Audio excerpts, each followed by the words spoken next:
Македонија, а не на партиски заштитник. Денеска внатре во собранието има седница, втора фаза на уставните промени.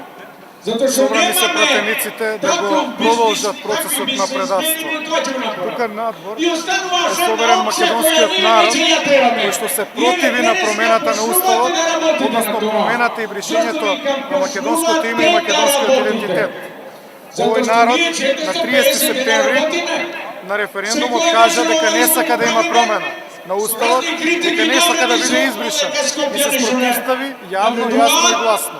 Меѓутоа внатре се уште продолжуваат да ја вршат денационализацијата, бришењето на народот, бришењето на нацијата, бришењето на уставот. Погледнете само колку полиција има. Снимете полицијата. Позади има кордони, има транспортери, има голема сила ангажирано да го заштити овој ненароден поредок.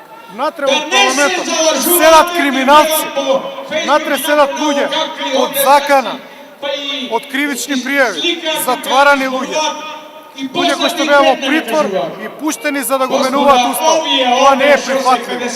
Затоа овој народ тука, овој народ се бори да им укаже да се освестат. Московски е соучесник во ова што се случува во собранието. Молчелив соучесник на Ханко Хелсинки му вети дека нема да пречи на реализацијата на Преспанскиот договор, а Преспанскиот договор е промена на уставното име, односно преименување на Македонија во Северна Македонија. Значи, ако не му пречиш како партија, опозицијска на тој договор, ако не му пречиш како ВМРО на тој договор, јас не гледам причина ВМРО да постои. И ми се чини дека ВМРО, овој народ што е векал, што е останат и има доволно народ со оглед на тоа дека 2 дена во Скопје пред митингот полицијата ноќе меѓу 2,5 часот и 5 часот собрање упаѓаше по домовите на луѓе што протестирале и се закануваше со приведување. Денеска има непримерна сила која што е поставена против народот. Ова покажува дека хунтата се плаши од народот, е одродена од народот, не е со народот, ами е против него. Ова не е демократија.